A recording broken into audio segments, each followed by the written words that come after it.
സാമൂഹിക നീതി ശാക്തീകരണ മന്ത്രാലയത്തിന്റെ കീഴിൽ കമ്മ്യൂണിറ്റി റേഡിയോ അസോസിയേഷൻ നിർമ്മിക്കുന്ന അടൽ വയോ അഭ്യോദയ യോജന അടിസ്ഥാനമാക്കിയിട്ടുള്ള പരിപാടി നിങ്ങൾക്കായി സമർപ്പിക്കുന്നത് കമ്മ്യൂണിറ്റി റേഡിയോ ബെൻസിക. എപ്പിസോഡ് 16 മാനസികാരോഗ്യത്തിന് ഏകാഗ്രതയും ധ്യാനവും.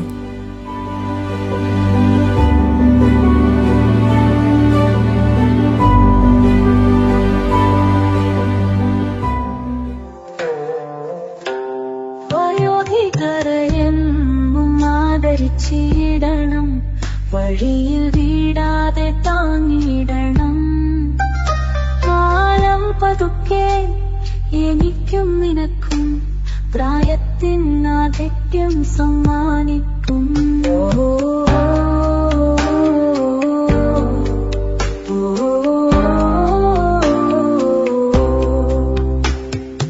ഓർക്കാം, സ്നേഹിക്കാം, ആദരവാൽ നരയും ചുരിവെല്ലാം നെഞ്ചിലേറ്റി കൈപിടിച്ചിരാം, സഹായിച്ചിരാം. വയോധികർ നാടിൻ അഭിമാനമല്ലോ.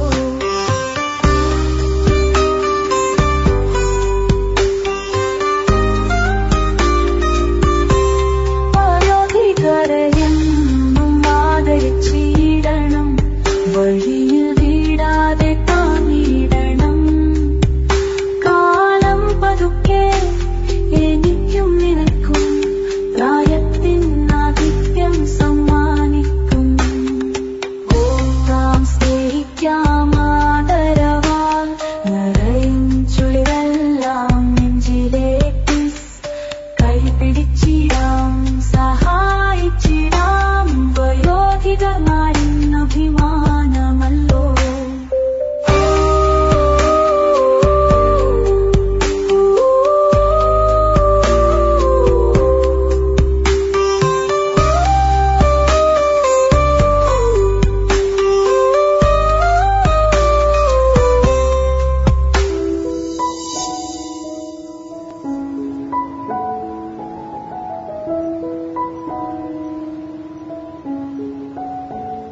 നമസ്കാരം.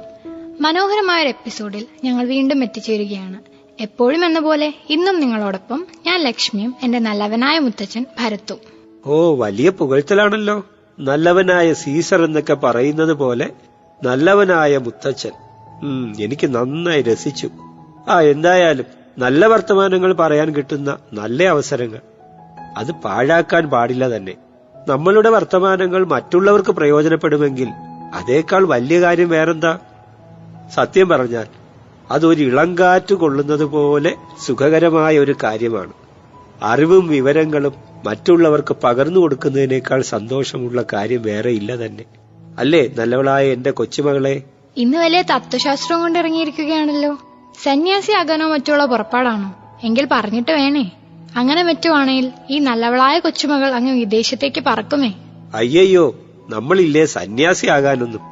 ഉള്ള ചോറും തിന്ന് ഈ മണ്ണിൽ കിടന്നുറങ്ങിയാൽ മതിയേ. ഇങ്ങനെ നമുക്കറിയാവുന്ന കാര്യങ്ങൾ മറ്റുള്ളവർക്കൊക്കെ പറഞ്ഞുകൊടുത്തും ഒരു കവിതയിൽ പറയുന്നത് പോലെ സുഖദുഃഖം അഞ്ചാടി മണികൾ കൊരുത്തും ഈ ജീവിതമാല ഇങ്ങനെ.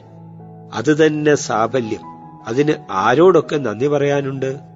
അങ്ങനെയാണെങ്കിൽ മുത്തച്ഛ, ആദ്യം നന്ദി പറയേണ്ടത് ഇത്തരം കാര്യങ്ങൾ നമുക്ക് പറഞ്ഞു തരുന്ന സാമൂഹിക നീതി ശാക്തീകരണ മന്ത്രാലയത്തോടാണ്.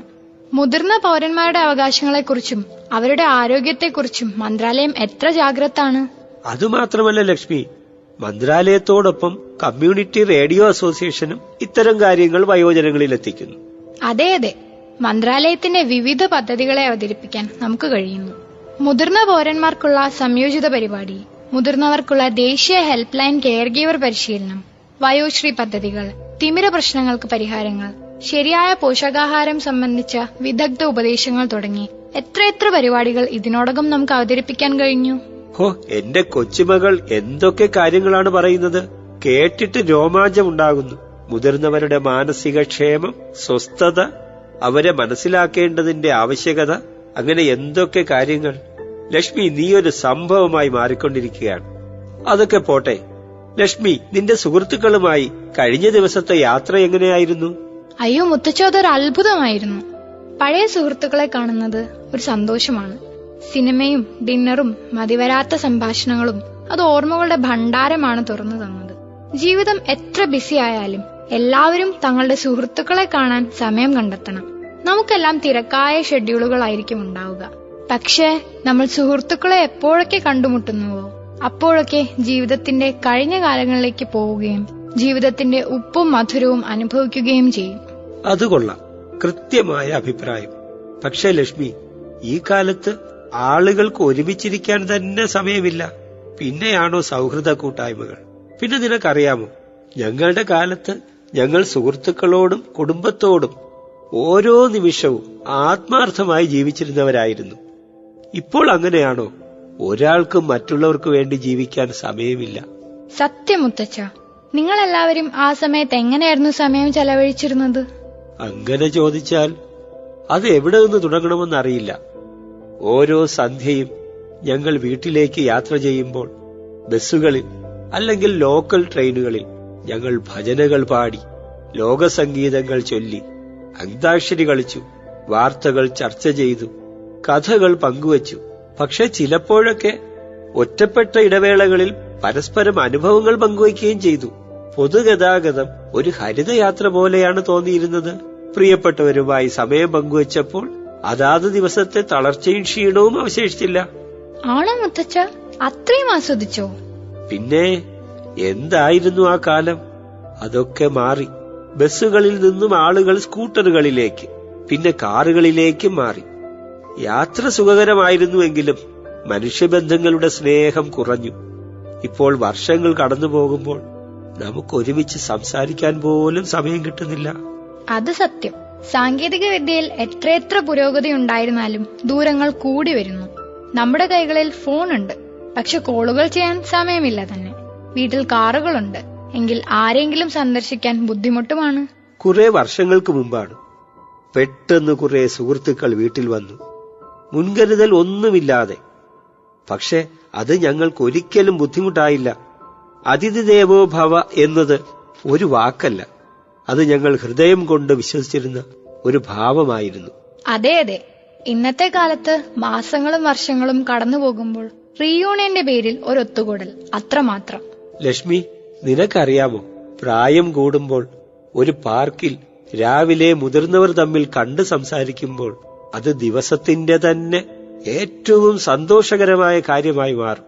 അങ്ങനെയും കഴിയാതിരുന്നാൽ ഏകാന്തത വീർപ്പ് മുട്ടിക്കും. ജീവിത സഖികൾ കൂടി ഇല്ലാതായി പോയാൽ അത് ചിന്തിക്കാൻ കൂടി കഴിയാത്ത അവസ്ഥയാവും. ചിലപ്പോൾ ഞാൻ ഓർക്കും, ചിലർക്ക് എല്ലാം ഉണ്ടാകും, പക്ഷെ അത് പങ്കുവയ്ക്കാൻ ഒരാളുമില്ല. ജീവിതം കഠിനമായി തീരും. ആശങ്ക, ഏകാന്തത, ദുഃഖം, ഇതൊക്കെ ഒരാളുടെ ആത്മാവിനെ കീറി മുറിക്കും. ഓ മുത്തച്ഛ, കേൾക്കുമ്പോൾ തന്നെ സങ്കടം വരുന്നു. പ്രായമായവരിൽ വിഷാദം നിരവധി ആരോഗ്യ പ്രശ്നങ്ങൾക്ക് കാരണമാകും. ദുർബലമായ പ്രതിരോധ ശക്തി, വിശപ്പില്ലായ്മ, ആരോഗ്യക്കുറവ്, അങ്ങനെ എന്തെല്ലാം പ്രശ്നങ്ങൾ. ഇന്നാൾ ഒരു സെമിനാറിൽ പങ്കെടുത്തപ്പോൾ വയോജനങ്ങൾക്കുണ്ടാകാൻ സാധ്യതയുള്ള 4 ഡികളെ കുറിച്ച് കേട്ടു. അതെന്താ ലക്ഷ്മി ഈ 4D? പണ്ടത്തെ 4ാം ക്ലാസ്സിലെ ഡി ആണോ? നല്ല കോമഡി.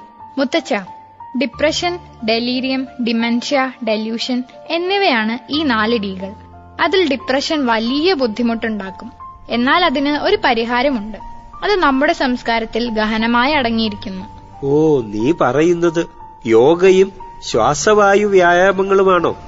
അതെ മുത്തച്ഛ, ധ്യാനവും യോഗയും പ്രാണായാമവും ശീലിക്കുന്നത് നല്ലത് തന്നെയാണ്. ഒപ്പം മനഃശാസ്ത്ര സേവനങ്ങളും ലഭ്യമാക്കണം. നമ്മുടെ സ്വന്തം പാരമ്പര്യങ്ങളിൽ അങ്ങനെ പലതുമുണ്ട്. എന്നാൽ നമുക്കത് നമ്മുടെ ദൈനംദിന ജീവിതത്തിൽ പ്രയോഗിക്കാൻ പലപ്പോഴും കഴിയാറില്ല.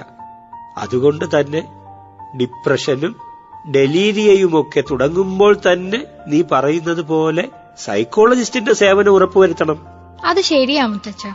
പ്രായമായവരിൽ ഡിപ്രഷൻ അവരുടെ പ്രതിരോധ ശക്തിയെ കുറയ്ക്കുകയും ആരോഗ്യത്തെ ദുർബലമാക്കുകയും ചെയ്യുന്നു. എന്നാൽ ഒരു സന്തോഷ വാർത്തയുണ്ട്. സന്തോഷ വാർത്തയോ? അതെന്താ? അത് ഞാൻ പറയാം. ഇത്തരത്തിലുള്ള സാഹചര്യങ്ങളിൽ സാമൂഹിക നീതി ശാക്തീകരണ മന്ത്രാലയം നിരവധി പിന്തുണകൾ നൽകുന്നു. നിരവധി പദ്ധതികൾ നമ്മുടെ പ്രായമായ പൗരന്മാർക്ക് വേണ്ടി പ്രവർത്തിക്കുന്നുണ്ട്. പലപ്പോഴും കുട്ടികൾ മറ്റൊരു നഗരത്തിലേക്ക് പോയാലോ ജീവിതസഖി ഒഴിഞ്ഞു പോയാലോ ഏകാന്തമായി പോകുന്നവർക്ക് വേണ്ടി മന്ത്രാലയം കൗൺസിലിംഗ് സേവനങ്ങളും വാഗ്ദാനം ചെയ്യുന്നുണ്ട്. കൗൺസിലിംഗ് അതെങ്ങനെ ഏകാന്തത അല്ലെങ്കിൽ ഡിപ്രഷൻ കൈകാര്യം ചെയ്യുന്നതിന് സഹായകമാകും? ഈ കൗൺസിലിംഗ് സെഷനുകൾ വിദഗ്ധരായ മനഃശാസ്ത്രജ്ഞന്മാരോ മാനസികാരോഗ്യ പ്രൊഫഷണലുകളോ ആണ് കൂടുതലായും നടത്തുന്നത്. ആർക്കും ചെയ്യാവുന്ന ഒന്നല്ല കൗൺസിലിംഗ് എന്നുകൂടി മനസ്സിലാക്കണം. ശാസ്ത്രീയമായൊരു പദ്ധതിയാണത്. അതേക്കുറിച്ച് അറിയാൻ ഞാനൊരു മനഃശാസ്ത്രജ്ഞനെ കണ്ടിരുന്നു. അദ്ദേഹം പറഞ്ഞത് നമുക്കൊന്ന് കേട്ടാലോ? വയോജനങ്ങളെ സംബന്ധിച്ചിടത്തോളം അവർ നേരിടുന്ന ഏറ്റവും പ്രധാനപ്പെട്ടതെന്ന് പറയുമ്പോൾ ഗൗരവമേറിയ പ്രശ്നങ്ങൾ ഐസൊലേഷനും ലോൺനെസ്സുമാണ്. ദാറ്റ് മീൻസ് ഒരു ഐസൊലേഷൻ എന്ന് പറയാൻ അറിയാലോ, ഒറ്റപ്പെടൽ. അതുപോലെ തന്നെ അവരെല്ലാറ്റിൽ നിന്നും ഒറ്റപ്പെട്ടിരിക്കുന്നു ആ സമയമാകുമ്പോൾ. അതാണ് പൊതുവെ കണ്ടുവരുന്നത്. അതുപോലെ ലോൺനെസ്, ഏകാന്തത. സാധാരണഗതിയിൽ ഇതിന്റെ റീസൺസ് പലതാണ്. കോമൺ ആയിട്ട് പൊതുവായിട്ട് കണ്ടുവരുന്ന ഒരു കാര്യം മക്കളാൽ ഉപേക്ഷിക്കപ്പെടുക അല്ലെങ്കിൽ കുടുംബത്താൽ ഉപേക്ഷിക്കപ്പെടുക എന്നുള്ളതാണ് പൊതുവെ കണ്ടുവരുന്ന കാര്യം. റിജക്ഷൻ, ശരിക്കും പറഞ്ഞാൽ സൗകര്യപൂർവ്വം മറന്നു കളയുക എന്ന് പറയുന്നത് ഒരു തലമുറയുടെ തന്നെ മേൽവിലാസമായിക്കൊണ്ടിരിക്കുന്ന കാലത്ത് ഈ ഒറ്റപ്പെടലും ഏകാന്തതയും സാധാരണയായി സംഭവിക്കുന്ന ഒരു കാര്യമാണ് വയോജനങ്ങളെ സംബന്ധിച്ചിടത്തോളം. അതുപോലെ തന്നെ ആ സമയം അവരെ സംബന്ധിച്ച് നഷ്ടബോധങ്ങളുടെ കാലമാണ്. അവരുടെ ജീവിതത്തിൽ പ്രിയപ്പെട്ടവർ നഷ്ടപ്പെടുക, പ്രായം കുറയാകുമ്പോഴത്തേക്കും അറിയാമല്ലോ, നഷ്ടങ്ങളുടെ കണക്കും കൂടിക്കൂടി വരും. ഒരുപാട് നഷ്ടങ്ങളുണ്ടാവാം. മക്കളുടെ രൂപത്തിൽ മക്കൾ നഷ്ടപ്പെട്ടവരുണ്ടാവാം, വസ്തുവകകൾ നഷ്ടപ്പെട്ടവരുണ്ടാവാം, ഒരുപാട് തരം നഷ്ടങ്ങളുണ്ടാവാം. അതിന്റെ നഷ്ടബോധവും പേറിയായിരിക്കും ശിഷ്ടകാലം അവർ ജീവിക്കുക. അതൊരു വലിയ പ്രശ്നമാണ്. അതുപോലെ ജീവിതത്തിൽ അവർക്ക് പിന്നെ പ്രത്യേകിച്ചൊരു ലക്ഷ്യമില്ല എന്ന് തോന്നൽ. ലക്ഷ്യമില്ലാത്തത് കൊണ്ടല്ല, ലക്ഷ്യമില്ല എന്ന് ആ ശൂന്യതാബോധത്തിൽ നിന്നുണ്ടാകുന്ന ഒരു തോന്നൽ. അതും അർത്ഥരഹിതമാണ് ജീവിതം എന്ന ഒരു ചിന്താഗതിയിലേക്ക് അവരെ എത്തിക്കും. അങ്ങനെ ആകെ ഇരുണ്ട ഒരു കാലമാണ് തങ്ങൾ കടന്നു പോകുന്നത് എന്ന് പൊതുവെ ഈ പ്രായം ചെന്നവർ കരുതാറുണ്ട്. യഥാർത്ഥത്തിൽ അങ്ങനെ അല്ല എന്നുള്ളത് നമുക്കറിയാം. പക്ഷേ അവർക്കത് മനസ്സിലാവണമെന്നില്ല, അവർക്കറിയണമെന്നില്ല. ഏത് വേദനയും ഏത് വേർപാടും ഏത് നഷ്ടവും അത് അനുഭവിക്കുന്നവരെക്കാൾ നന്നായിട്ട് മറ്റാർക്കും മനസ്സിലാവില്ല. അത്തരം അവസരങ്ങളിലാണ് ഈ മുതിർന്നവർക്ക് വേണ്ട സൈക്കോളജിസ്റ്റിന്റെ സേവനമോ കൗൺസിലറുടെ സേവനമോ ഒക്കെ ആവശ്യമായിട്ട് വരുന്നത്. ഈ മുതിർന്നവർക്ക് വേണ്ടിയുള്ള കൗൺസിലിംഗ് വളരെയധികം പ്രചാരത്തിലുള്ള ഒരു കാര്യമാണ്. അവർക്ക് വേണ്ടത് ഒരു സപ്പോർട്ടീവായിട്ടുള്ള ചില തെറാപ്പികളാണ്. കൗൺസിലിംഗ് തെറാപ്പി അല്ലെങ്കിലും കൗൺസിലിംഗ് അവരെ വല്ലാതെ സഹായിക്കുന്നത് കാണാറുണ്ട്. ഒരു ഫീലിംഗ് ഓഫ് ബിലോങ്ങിങ്നെസ് എന്ന് പറഞ്ഞാൽ ആരെങ്കിലുമൊക്കെ ഉണ്ടെന്നും നമ്മൾക്ക് സ്വന്തമായി ചിലതൊക്കെ ഉണ്ടെന്നും ചിലരൊക്കെ ഉണ്ടെന്നും അവരെ കൊണ്ട് തോന്നിപ്പിക്കുക എന്നുള്ളതാണ് അവരെ ഇത്തരം നിരാശയിൽ നിന്നും വിഷാദത്തിൽ നിന്നുമൊക്കെ മോചിപ്പിക്കാനുള്ള ആദ്യ പടി. വിഷാദത്തിന്റെ കാര്യം പറഞ്ഞപ്പോൾ പ്രായമേറിയവരെ സംബന്ധിച്ചിടത്തോളം സാധാരണഗതിയിൽ എളുപ്പത്തിലുണ്ടാകാവുന്ന ഒരവസ്ഥയാണ് വിഷാദം, ഡിപ്രഷൻ. അത് പ്രത്യേകിച്ച് മറ്റു കാരണങ്ങളൊന്നും ഉണ്ടാവണമെന്നില്ല. സാധാരണഗതിയിൽ മറ്റുള്ളവർക്ക് വരുന്ന വിഷാദരോഗം പോലെ പ്രത്യേകിച്ച് കാരണങ്ങൾ ഉണ്ടാവണമെന്നില്ല. ഈ പ്രായമേറിയവർ അനുഭവിക്കുന്ന ഈ സാധാരണ സംഭവങ്ങൾ കൊണ്ട് തന്നെ അവർ വിഷാദത്തിന് അടിമപ്പെട്ടേക്കാം. അങ്ങനെയുള്ള അവസരങ്ങളിൽ ഒരു മനഃശാസ്ത്രജ്ഞന്റെയോ ഒരു കൗൺസിലറുടെയോ സേവനം അവർക്ക് വളരെയധികം ഗുണം ചെയ്യും. കൗൺസിലിംഗ് എന്ന് പറയുന്നത് ഉപദേശമല്ല എന്ന് പ്രത്യേകിച്ച് ഓർക്കണം. അത് മറ്റുള്ളവരുടെ സങ്കടങ്ങൾ പങ്കുവയ്ക്കാനുള്ള, അവരുടെ പ്രശ്നങ്ങൾ തിരിച്ചറിയാനുള്ള, അവയുമായി താതാത്മ്യം പ്രാപിച്ചുകൊണ്ട് പരിഹരിക്കാനും പ്രശ്നങ്ങൾ മറികടക്കാനും അവരെ പ്രേരിപ്പിക്കുന്ന, അവരെ സഹായിക്കുന്ന ഒരു പദ്ധതിയാണ്. അതുകൊണ്ട് തന്നെ ഈ ഏജ്ഡ് ആയിട്ടുള്ള വാർദ്ധക്യത്തിലെത്തുന്ന ആളുകൾക്ക് ഇത് വളരെയധികം സഹായകരമായ ഒരു കാര്യമാണ്. അത് വിഷാദത്തിന്റെ ചികിത്സയല്ലെങ്കിലും വിഷാദത്തിന് മറ്റ് ചികിത്സകൾ തേടാനും, വിഷാദമാണെന്ന് തിരിച്ചറിഞ്ഞ് വിഷാദ രോഗമാണെന്ന് തിരിച്ചറിയാൻ, അതുപോലെ അതിന് വേണ്ട ചികിത്സ നേടാനുമൊക്കെ ഈ മുതിർന്നവരെ സഹായിക്കും. അതുകൊണ്ട് തന്നെ പ്രായമേറിയവരെ സംബന്ധിച്ചിടത്തോളം പ്രായമേറിയവരെ പരിചരിക്കുന്ന കാര്യത്തിൽ വളരെ പ്രധാനപ്പെട്ടൊരു പങ്ക് തന്നെ സൈക്കോളജിസ്റ്റുകൾക്കും കൗൺസിലേഴ്സിനും ഒക്കെ നിർവഹിക്കാനുണ്ട്. സപ്പോർട്ടീവ് തെറാപ്പീസും കൗൺസിലിംഗും ഒക്കെ വളരെയധികം ആവശ്യമായി വരുന്ന ഒരു സമൂഹമാണ് മുതിർന്നവരുടേത്.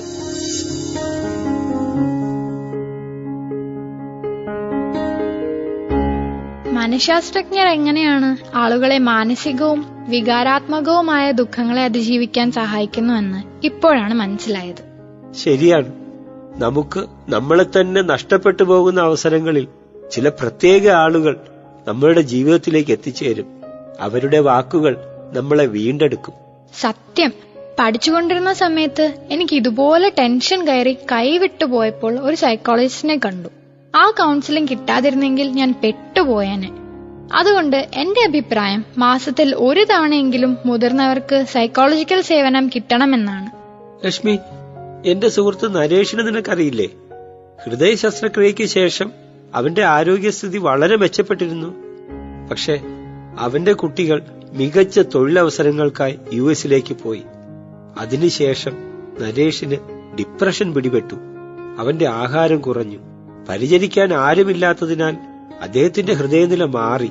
ഈ ക്ഷേമ പദ്ധതികളെക്കുറിച്ച് ആരെങ്കിലും നരേഷിനോട് പറഞ്ഞിട്ടുണ്ടായിരുന്നെങ്കിൽ അവൻ എത്രയും വേഗം ആരോഗ്യനില വീണ്ടെടുക്കാമായിരുന്നു. ഇപ്പോൾ അദ്ദേഹം കുട്ടികളുടെ കൂടെ അമേരിക്കയിലാണെങ്കിലും അവൻ എപ്പോഴും ഏകാന്തത അനുഭവപ്പെടുന്നു. എത്ര ദൂരമായാലും വീടെന്നത് വീടാണ്. വായു, ഭക്ഷണം, ഭാഷ എല്ലാം മറ്റുള്ളിടത്ത് നമ്മളുമായി ദുർബലമായ ബന്ധമാണ് പുലർത്തുന്നത്. ഡിപ്രഷൻ വീണ്ടും നരേഷിന്റെ ജീവിതത്തിലേക്ക് തിരിച്ചെത്തിയിട്ടുണ്ട്. മുത്തച്ഛ, ധ്യാനമാണ് നമ്മുടെ മനസ്സിനെ ശാന്തമാക്കാൻ ഏറ്റവും നല്ലതെന്ന് കേട്ടിട്ടുണ്ട്. ശരിയാണോ? ധ്യാനം അത് ശരിയായി ചെയ്യുമ്പോൾ മനസ്സിന്റെ ആരോഗ്യം കൂടുതൽ ശക്തിയുള്ളതാകുന്നു. അത് അസ്വസ്ഥതയെ കുറയ്ക്കുന്നു. നെഗറ്റീവ് ചിന്തകൾ ഡോമിനേറ്റ് ചെയ്യാൻ അനുവദിക്കുന്നില്ല. യഥാർത്ഥത്തിൽ 60 വയസ്സിന് ശേഷമുള്ളവർ വിരമിച്ച് സ്വസ്ഥരായിരിക്കണമെന്നാണ് ഞാൻ വിശ്വസിക്കുന്നത്. കാരണം നിങ്ങൾ നിങ്ങളുടെ മനസ്സിനെ ശ്രദ്ധിക്കാത്ത പക്ഷം നിങ്ങൾക്ക് നിങ്ങളുടെ ശ്രദ്ധ അടക്കമുള്ളതെല്ലാം അവതാളത്തിലാകും. സ്വസ്ഥമായ അവസ്ഥയാണ് ധ്യാനം. അസ്വസ്ഥത ഏതുമില്ലാതെ ഒരാൾ അയാളുടെ ജോലി ചെയ്യുമ്പോൾ അനുഭവിക്കുന്നതും ധ്യാനം തന്നെയാണ്. വാവ്, ഒരു കവിത പോലെ ഗംഭീരം. ഇത് കവിതയാണെങ്കിലേ ഞാൻ ധ്യാനത്തെക്കുറിച്ചൊരു കഥ പറഞ്ഞുതരാം. ഒരിക്കൽ നരേന്ദ്രൻ ശ്രീരാമകൃഷ്ണന്റെ ആശ്രമത്തിലെ അരണ്ട വെളിച്ചമുള്ള മുറിയിൽ ധ്യാനിച്ചിരിക്കുകയായിരുന്നു. അപ്പോൾ അങ്ങോട്ട് കടന്നു വന്ന ശ്രീരാമകൃഷ്ണൻ എല്ലാവരോടും ചോദിച്ച ചോദ്യം നരേന്ദ്രനോടും ചോദിച്ചു. എന്താകാനാണ് ആഗ്രഹം? ഇപ്പോൾ ചെയ്തുകൊണ്ടിരിക്കുന്നത് പോലെ വെളിച്ചം കുറഞ്ഞ മുറിയിലിരുന്ന് ജപമാല എണ്ണി ധ്യാനിച്ചു കൊണ്ടിരിക്കണമെന്നായിരുന്നു നരേന്ദ്രന്റെ മറുപടി. ഗുരു ദേഷ്യം വന്ന് നരേന്ദ്രനോട് ഇറങ്ങിപ്പോകാൻ പറഞ്ഞു. അതിനു മാത്രം താൻ എന്ത് തെറ്റാണ് ചെയ്തത് എന്ന് വിനയാന്വിതനായി നരേന്ദ്രൻ ചോദിച്ചു. ഗുരു പറഞ്ഞു, നരേന്ദ്ര, നിന്നെക്കുറിച്ച് എനിക്ക് ഒരു സ്വപ്നമുണ്ടായിരുന്നു. ധിഷണാശാലിയായ നീ ആശ്രമത്തിന് പുറത്ത് ആയിരങ്ങൾക്ക് താങ്ങും തണലുമാകുന്ന ഒരു വൻമരമാകും എന്നായിരുന്നു ഞാൻ കരുതിയത്. പക്ഷേ കഷ്ടം, നീ പറയുന്നു ആശ്രമത്തിനകത്ത് ജപമാല എണ്ണി ധ്യാനിക്കണമെന്ന്. ലജ്ജ തോന്നുന്നു നരേന്ദ്ര. ഗുരുവിന്റെ ഈ വാക്കുകളാണ് നരേന്ദ്രനെ വിവേകാനന്ദനാകാൻ പ്രേരിപ്പിച്ചത്. സൂപ്പർ കഥ മുത്തച്ഛ. വേറെ ഉണ്ടോ ഇതുപോലെ? പിന്നില്ലേ, നിങ്ങളുടെ തലമുറയ്ക്ക് എന്താ കഥയുമില്ല കാര്യവുമില്ല. ഞങ്ങളുടെ തലമുറ ഇങ്ങനെ കർമ്മത്തെ ധ്യാനമാക്കിയവരാണ്. സമ്മതിച്ചു മുത്തച്ഛ. എന്തായാലും അതേക്കുറിച്ച് കൂടുതൽ കേട്ടാൽ കൊള്ളാമെന്നുണ്ട്. പക്ഷെ ആരോട് ചോദിക്കും? ലക്ഷ്മി, ഇതാ പറയുന്നേ, മുറ്റത്തെ മുല്ലയ്ക്ക് മണമില്ലെന്ന്. നിന്റെ കൂട്ടുകാരി ശ്രുതിയുടെ ചെറിയച്ഛൻ യോഗയിൽ ഡിപ്ലോമ എടുത്ത ആളാണ്. അയ്യോ, അത് മറന്നു. എന്നും കാണുന്നവരാ. അവരോട് തന്നെ ചോദിക്കാം.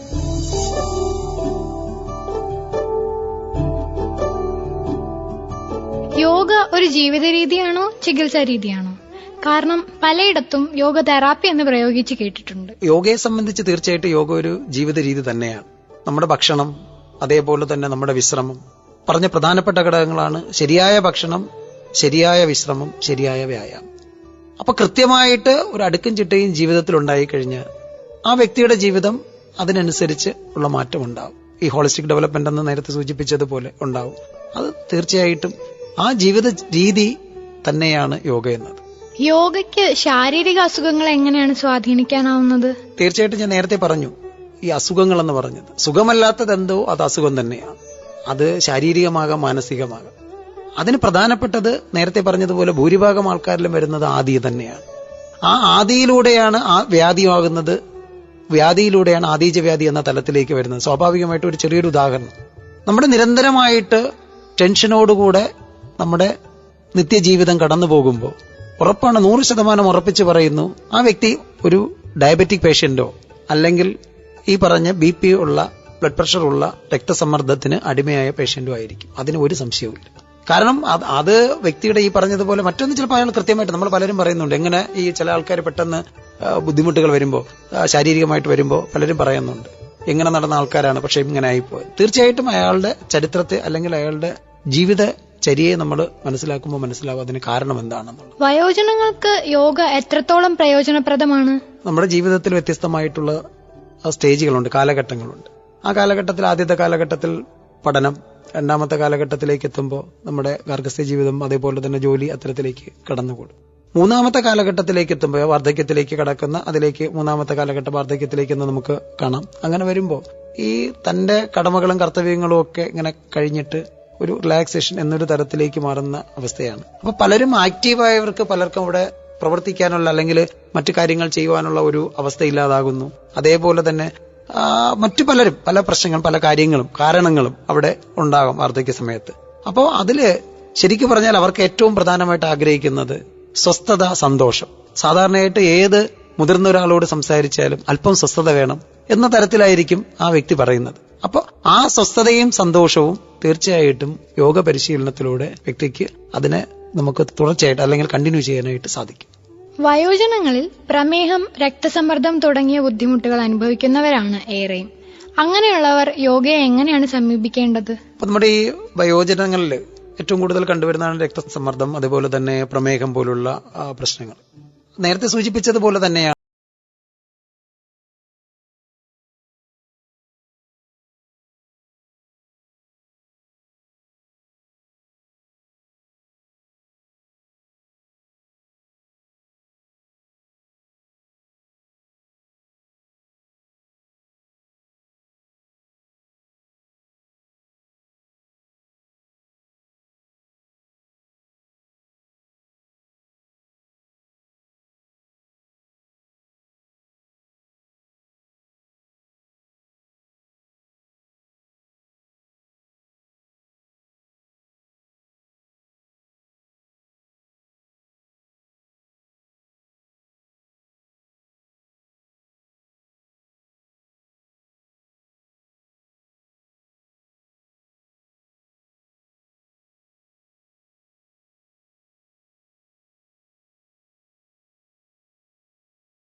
മുത്തച്ഛ, യോഗയും ധ്യാനവും ജീവിതം ശരിയായ ദിശയിൽ നയിക്കാൻ വലിയ പ്രാധാന്യം നൽകുന്നു എന്നാണ്. മനസ്സും മസ്തിഷ്കവും ശാന്തമായി പ്രവർത്തിക്കുമ്പോൾ ജീവിതം സുഗമമായി മുന്നേറുന്നു. നല്ലപോലെ പരിപാലിച്ച കാറിന്റെ സ്പീഡും മൈലേജും പോലെയാണത്രേ അത്. ആഹാ, നീ എഞ്ചിനീയറെ പോലെയാണ് സംസാരിക്കുന്നത്. ജീവിതത്തിന്റെ എഞ്ചിനീയർ. വാസ്തവത്തിൽ അത് എനിക്കുള്ള അംഗീകാരമല്ല. നമ്മുടെ എല്ലാ ശ്രോതാക്കളും ഇപ്പോൾ ഈ അറിവ് അവരുടെ സ്നേഹിതരോടും പങ്കുവയ്ക്കട്ടെ. അങ്ങനെ അവരുടെ ഏകാന്തതയിൽ യോഗയും ധ്യാനവും മികച്ച സഹചാരികളായിരിക്കട്ടെ. ഞാനെങ്കിൽ ഉടനെ എന്റെ സുഹൃത്തുക്കളുമായി ഒരു കൂടിച്ചേരൽ വിളിച്ച് ഈ വിലപ്പെട്ട വിവരങ്ങളെല്ലാം പങ്കുവയ്ക്കാമെന്ന് വിചാരിക്കുന്നു. ഇത് വളരെ വലിയതും പലപ്പോഴും അവഗണിക്കപ്പെട്ടതുമായ പ്രശ്നമാണ്. എന്നാൽ ഇപ്പോൾ എത്ര എളുപ്പത്തിൽ ഇത് പരിഹരിക്കാമെന്ന് നമുക്ക് നന്നായി അറിയാം. ഇപ്പോൾ നമുക്ക് ഏകാന്തത കൗശലമായി മറികടന്ന പ്രിയപ്പെട്ടവരുടെ വാക്കുകൾ കേൾക്കാം.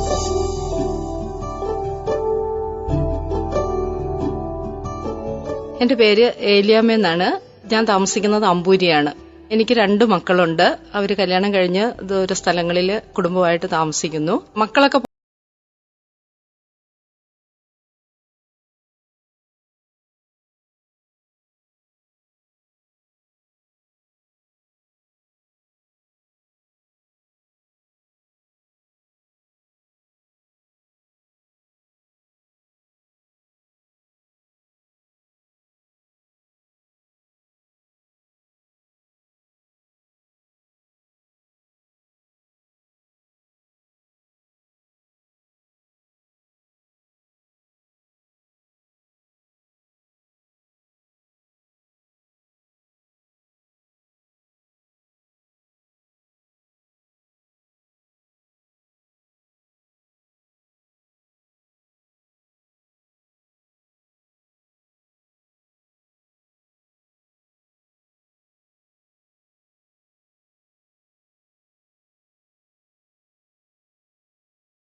മുത്തച്ഛ, നമ്മളിപ്പോ പ്രായമായവർ സംസാരിച്ചത് കേട്ടല്ലോ.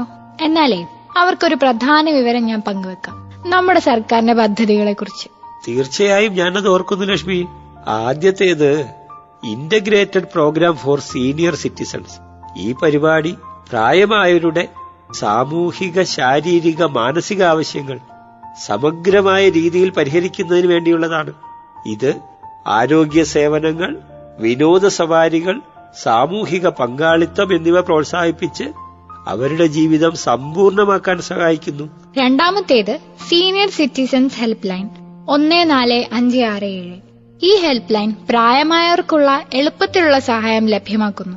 അത് നിയമസഹായം, ആരോഗ്യ സേവനങ്ങൾ അല്ലെങ്കിൽ അടിയന്തര സഹായം എന്നിവയാകാം. പ്രായമായവർക്ക് ആവശ്യമുള്ളപ്പോൾ ഈ നമ്പറിൽ വിളിച്ച് പിന്തുണയും സഹായവും തേടാം.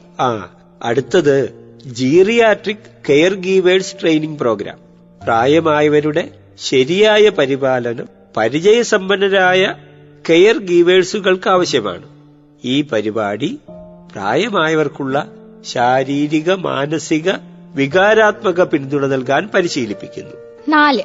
Senior care ageing growth engine അല്ലെങ്കിൽ സേജ്. ഈ പരിപാടി പ്രായമായവർക്കുള്ള സേവനങ്ങളിലും ഉൽപ്പന്നങ്ങളിലും പുതിയ അവസരങ്ങൾ സൃഷ്ടിക്കുന്നു. സേജ് വഴി സ്വകാര്യ സ്ഥാപനങ്ങളും സർക്കാർ സ്ഥാപനങ്ങളും പ്രായമായവരുടെ ആവശ്യങ്ങൾക്കായി കൂടുതൽ മികച്ച സൗകര്യങ്ങൾ വികസിപ്പിക്കാൻ പ്രോത്സാഹിപ്പിക്കുന്നു. അതെ ലക്ഷ്മി, ഇനി ഇതിലുള്ളത് രാഷ്ട്രീയ വയോശ്രീ പദ്ധതിയാണ്. ഈ പദ്ധതി പ്രകാരം സാമ്പത്തികമായി ദുർബലരായ പ്രായമായവർക്ക് സൗജന്യ സഹായ ഉപകരണങ്ങൾ, ദൃശ്യഭംഗിക്ക് ആവശ്യമായ കണ്ണട, കേൾവി ഉപകരണങ്ങൾ, വോക്കറുകൾ എന്നിവ ലഭിക്കും. ഇതിലൂടെ അവർക്ക് സ്വതന്ത്രവും സമർത്ഥവുമായ ജീവിതം നയിക്കാൻ കഴിയും. 6. തിമിര ശസ്ത്രക്രിയാ പദ്ധതി. തിമിരം പ്രായമായവരിൽ സാധാരണ കാണപ്പെടുന്ന ഒരു പ്രശ്നമാണ്. ഇതിനെ പരിഹരിക്കുന്നതിന് സൗജന്യമായോ അല്ലെങ്കിൽ പണമടച്ചുകൊണ്ടോ തിമിര ശസ്ത്രക്രിയകൾ നൽകുന്നു. അതുവഴി പ്രായമായവർ അവരുടെ കാഴ്ചശക്തിയും ജീവിതത്തിന്റെ ഗുണമേന്മയും വീണ്ടെടുക്കുന്നു. കഴിഞ്ഞില്ല ലക്ഷ്മി, ഇനിയും ഒരു നിയമം കൂടിയുണ്ട്. പ്രായമായവരുടെ പരിപാലനാവകാശം. ഇന്ത്യൻ സർക്കാർ പ്രായമായവർക്കുള്ള അവകാശം ഉറപ്പാക്കുന്നു. അതായത് അവരെ അവരുടെ കുടുംബങ്ങൾ പരിചരിക്കണം. കുടുംബം ഈ ഉത്തരവാദിത്തം പാലിക്കാൻ പരാജയപ്പെടുകയാണെങ്കിൽ പ്രായമായവർക്ക് അവരുടെ അവകാശങ്ങൾ ലഭിക്കാൻ നിയമസഹായം തേടാം. ഈ പദ്ധതികളും നീക്കങ്ങളും നമ്മുടെ പ്രായമായ ജനതയെ ആദരിക്കുന്നതിലും പിന്തുണ നൽകുന്നതിലും ഒരുപടി മുന്നിലാണ്. അവരുടെ ആവശ്യങ്ങൾ തിരിച്ചറിയുകയും അവരുടെ ജീവിതം കൂടുതൽ സന്തോഷകരവും സുഖകരവുമാക്കുകയും ചെയ്യുന്നു. ലക്ഷ്മി, പ്രായമായവരോടുള്ള ആദരം ഒരു സമൂഹത്തിന്റെ യഥാർത്ഥ തിരിച്ചറിവാണ് കുട്ടി. നമ്മുടെ വയോധികർ നമ്മുടെ അഭിമാനം. അതെ അതെ, നമ്മുടെ പ്രോഗ്രാം ഇന്നിവിടെ അവസാനിക്കാനുള്ള സമയമായി. ഇനി നമുക്ക് അടുത്തൊരു എപ്പിസോഡിൽ വീണ്ടും കേൾക്കാം. ഒരു ഊഷ്മളമായ വിട.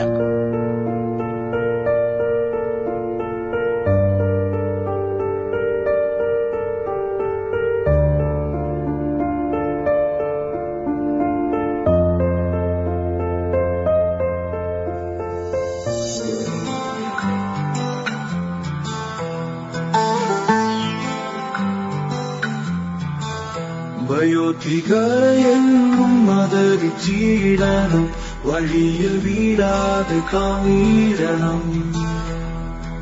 കാലം പതുക്കെ എനിക്കും നിനക്കും പ്രായത്തിനാധിക്യം സമ്മാനിക്കും.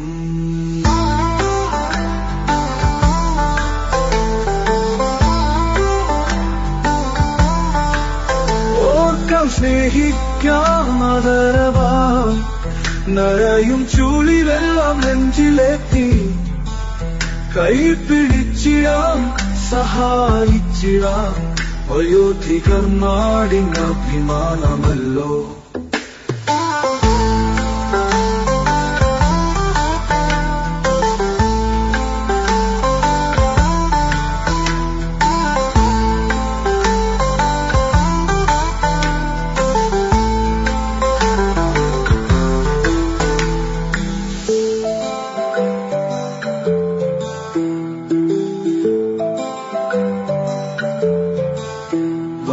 വയോധികരെന്നും ആദരിച്ചിടണം, വഴിയിൽ വീഴാതെ താങ്ങിടണം. കാലം പതുക്കെ എനിക്കും നിനക്കും പ്രായത്തിനാധിക്യം സമ്മാനിക്കും. ഓക്കാം സ്നേഹിക്കാം ആദരവാൽ നിറയും ചുളിവെല്ലാം നെഞ്ചിലെത്തി കൈപിടിച്ചിടാം സഹായിച്ചിടാം വയോധികർ നാടിൻ അഭിമാനമല്ലോ.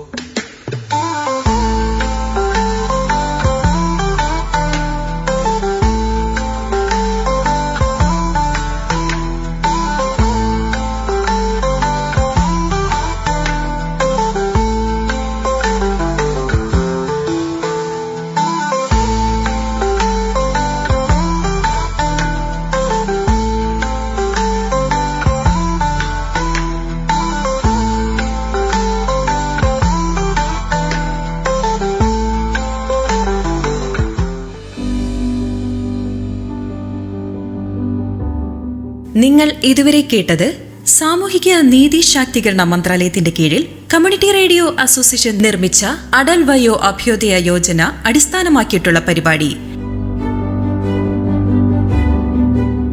നിങ്ങൾക്കായി സമർപ്പിച്ചത് കമ്മ്യൂണിറ്റി റേഡിയോ ബെൻസിക. എപ്പിസോഡ് 16 മാനസികാരോഗ്യത്തിന് ഏകാഗ്രതയും ധ്യാനവും.